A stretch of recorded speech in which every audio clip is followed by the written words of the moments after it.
नमस्कार दोस्तों, मैं आपका दोस्त अक्षय फिर एक बार आप सभी का स्वागत करता हूँ द प्रॉप टाइटल ट्रैकर इस शो के 5वें एपिसोड में। इसके पहले जो चौथा एपिसोड था, चौथा वीडियो था, उसमें मैंने आपको बताया था NATP के बारे में। तो इस वीडियो में पर्टिकुलरली स्पेशली मैं आपको बताऊंगा कि एक प्रॉपर्टी अगर आप खरीदना चाहते हो या फिर प्रॉपर्टी में डील करनी है, आपके पास एक प्रॉपर्टी ऑलरेडी है, तो प्रॉपर्टी की टाइटल डीड क्या होती है, टाइटल डीड के प्रकार कितने होते हैं, ये सब मैं आपको इस वीडियो में, इस 5वें एपिसोड में आपको बताऊंगा। तो टाइटल डीड मतलब क्या? तो जैसे आपके मान लीजिए कोई प्रॉपर्टी है, तो उसकी ओनरशिप को इस्टेब्लिश करने के लिए, प्रस्थापित करने के लिए, प्रूफ करने के लिए जो डॉक्यूमेंट्स का सेट होता है, उसे हम टाइटल डीड कहते हैं। अभी टाइटल डीड के 4 प्रकार होते हैं। पहला आता है सेल डीड, दूसरा होता है गिफ्ट डीड, तीसरा होता है मॉर्गेज डीड और चौथा होता है क्विट क्लेम डीड। तो पहले हम आते हैं सेल डीड के ऊपर। सेल डीड मतलब एक मान लीजिए यहाँ पे कंफ्यूजन्स बहुत है। अगर मार्केट में हम देखें तो सेल डीड और रजिस्ट्री के बीच में लोगों के कंफ्यूजन्स बहुत है। रजिस्ट्री एक अलग प्रकार है और सेल डीड एक अलग। तो उन दोनों का डिफरेंस मैं आपको इस पर्टिकुलर पॉइंट में समझाऊंगा कि सेल डीड मतलब मान लीजिए मैंने किसी से प्रॉपर्टी खरीदी है, तो उनके नाम पे जो डॉक्यूमेंट्स रहेंगे, उन्हें ट्रांसफर करने की जो प्रक्रिया है मेरे नाम पर, उसे हम कहेंगे सेल डीड।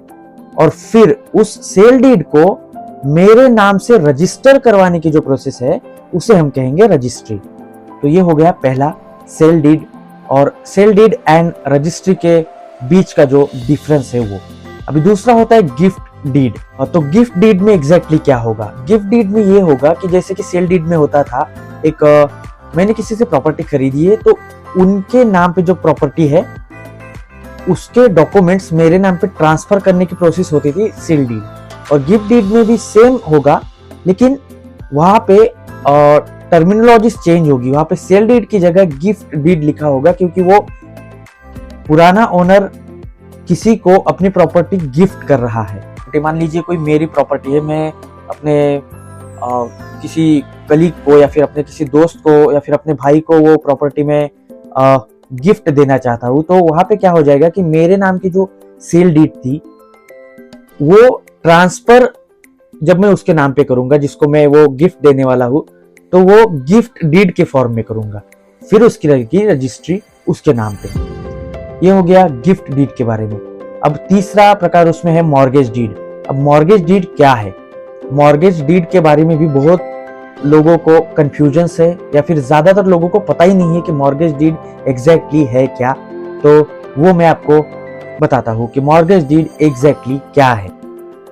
तो मान लीजिए मेरे पास एक प्रॉपर्टी है और मुझे कुछ और प्रॉपर्टी खरीदनी है, या फिर उसके ऊपर अगर मुझे कुछ कंस्ट्रक्शन करना है किसी प्रॉपर्टी के ऊपर, किसी पर्टिकुलर प्रॉपर्टी के ऊपर, तो बैंक से मैं एक लोन लूंगा। तो वो लोन जो मैं लूंगा, वो इस स्थायी प्रॉपर्टी के कागजात बैंक में जमा करवा के लूंगा, तो उसे कहते हैं मॉर्गेज डीड। तो उस कंडीशन में, मतलब मैं कोई चीज बैंक के पास गिरवी रख रहा हूं, तो उस गिरवी रखने की प्रक्रिया में जो आगे चल के एक डॉक्यूमेंट बनेगा, एक प्रॉपर्टी टाइटल डीड बनेगी, वो बनेगी मॉर्गेज डीड की। तो अभी टाइटल डीड के मैंने आपको 3 प्रकार बता दिए हैं। चौथा प्रकार है quit claim deed. Quit claim deed में क्या होगा? एक प्रॉपर्टी जो ट्रांसफर करते हुए किसी भी वारंटी या गारंटी के बिना ट्रांसफर हो रही है, उसे हम कहेंगे क्विट क्लेम डीड। ऐसी कंडीशन में, जिस कंडीशन में प्रॉपर्टी विदाउट एनी गारंटी और वारंटी हम ट्रांसफर कर रहे हैं किसी के नाम पे, वहां पे एक सेट ऑफ डॉक्यूमेंट्स लगेगा, वो लगेगा क्विट क्लेम डीड का। तो ये थे 4 प्रकार टाइटल डीड के। नागपुर के मार्केट के बारे में अगर हम बात करते हैं, तो यहाँ पे title deed, sale deed, registry, ये तीनों चीजें इंपॉर्टेंट है। अभी टाइटल क्लियर और टाइटल डीड में फर्क है। वो एक प्रॉपर्टी है जो टाइटल क्लियर है, और जो टाइटल डीड है वो एक सेट ऑफ डॉक्यूमेंट्स होता है, जैसे कि मैंने आपको बताया रजिस्ट्री और सेल डीड। तो आशा करता हूं इस पर्टिकुलर वीडियो में, जिसमें मैंने आपको टाइटल डीड्स के बारे में, प्रॉपर्टी के टाइटल डीड्स के बारे में बताया। आपको समझ में आया होगा।